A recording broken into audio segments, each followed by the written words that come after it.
Have you ever wondered, how do private investigators find somebody? Well, if so, then this video is for you, folks. Hey, welcome to the PI Guy, tips, tricks, and advice for professional private investigators just like you. My name is John Morris. I am a licensed professional private investigator in Colorado. Today's topic is a question that I get asked a lot these days. I get asked by friends and colleagues, clients, and other private investigators, how does a professional private investigator go about finding somebody besides just driving up and down every alleyway in town and hoping that you find your subject? Well, as with many questions regarding the private investigation industry, the answer is not quite as simple as one might think. Today, I will discuss a list of techniques that a private investigator may utilize to find somebody. In most cases, it will require the utilization of many of these techniques in some combination for a PI to locate their subject of interest. The first and foremost place most private investigators start is their tried and true paid investigator databases. There are many options of databases out there which a PI might have at their disposal. I will discuss some of those in more detail in a future video. I did, however, recently release 2 videos that discuss the free no-cost databases that are out there for private investigators to use, and I will leave links for those 2 videos down below.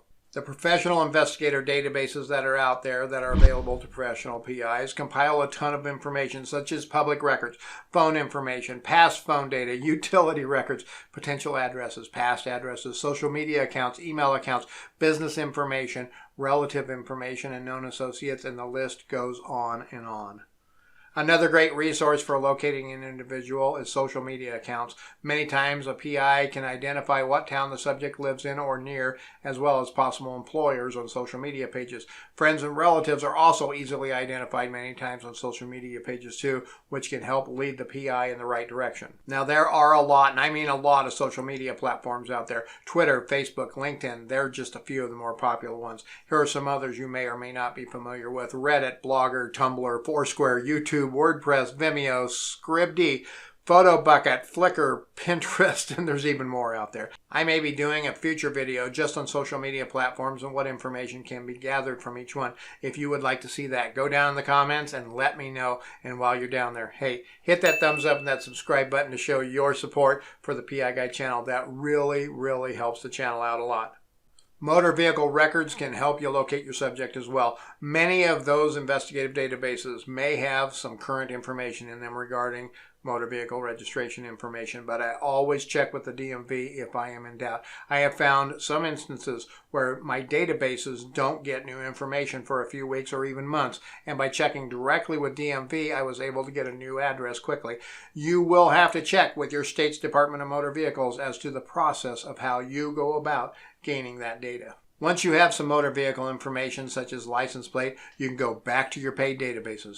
Many of them now have what is referred to as vehicle sightings reports. These are compiled from information gathered with private and public cameras. I have actually found subjects in the past because their vehicle was observed at a specific intersection multiple times going multiple directions, so I was able to go out and conduct an area search and find their vehicles. Public records are huge for finding your subjects too. Have they had speeding tickets or other criminal infractions lately? This can lead to finding their current address. But what if they pulled a permit for a fence or, let's say, a roof or something like that at the new house that they just purchased? This might be available from the city that they live in. Marriage records are good to look at also. And real estate transactions, if they just recently sold their house, they usually have to give a new address. So what if they moved recently? What can you do then? Well, you can make a forwarding mail request with the post office. Yes, this is entirely possible, and perhaps I will do a future video on that process alone. Not only is a postal forward address able to be requested, but if all you have is a P.O. box, there is a process that you can go through to find an address tied to that P.O. box. And folks, if that P.O. box is tied to an old address, there is a process that you can go through to request the post office to get the new address, because a current address is required to be tied to a P.O. box at the postal facility.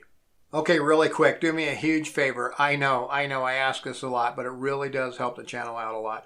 Go down, hit that thumbs up, and hit that subscribe button for me to show your support for the PI Guy channel.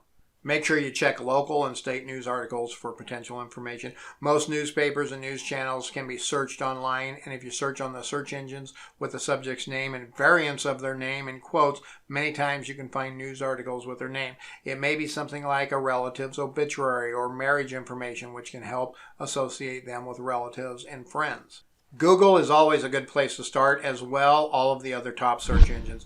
I have had instances where I found information on people on Bing, but not on Google. And make sure you search for their entire name in quotes and all possible variants of their name. If your subject's name is Robert Samuel Smith, you want to search Robert Samuel Smith in quotes, Robert S. Smith in quotes, Robert S.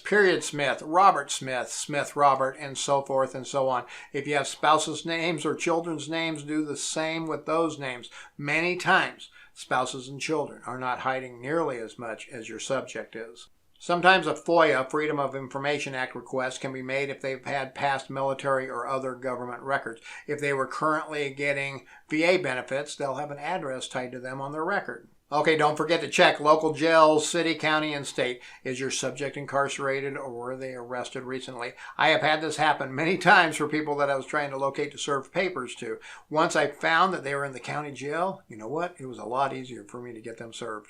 Now, before I go on to the top ways a private investigator can locate somebody, go down, hit that thumbs up, and hit that subscribe button to show your support for the PI Guy channel. Now, here is a really good way to gather some intel on your subject, folks.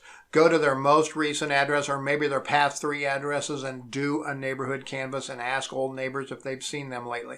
This can be done under many guises, like you owe them some money, or they borrowed a car from you, or you're an old army buddy, and the list goes on and on. Many times I have gotten information from old neighbors about what town or part of town that they moved to. I've also gotten phone numbers from old neighbors, names of relatives that my subject may be living with, and vehicle descriptions this way. Now, possibly the very best way to find your subject is pre-texting family members, calling grandma or grandpa, calling mom or dad, calling brothers or sisters. Often this will get you plenty of good information. Oh, he's living with his brother over in such and such town. Oh yeah, he's staying at his mom's. She has a basement where he lives. Pre-text calls can be very fruitful if they are done correctly. Now, if you're doing any pre-texting or using any guises, make sure it is legally permitted in your city and state for the purposes that you are doing it. Many times, like if you're working for a law firm or an attorney, this may not be allowed. Or if the other person is represented by legal counsel, this may not be allowed. There may be restrictions on what you can or you cannot do.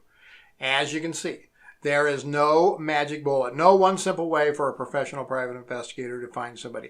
Usually, based on my experience, it takes some combination of these techniques as well. The techniques that you use will vary from case to case depending on the information that you already have. Hey, here are 2 more videos that I made just for you. Go down really quick, hit that thumbs up and hit that subscribe button to show your support for the PI Guy channel. Thank you so much for watching the PI Guy tips, tricks, and advice for professional private investigators just like you. And remember folks, stay safe out there.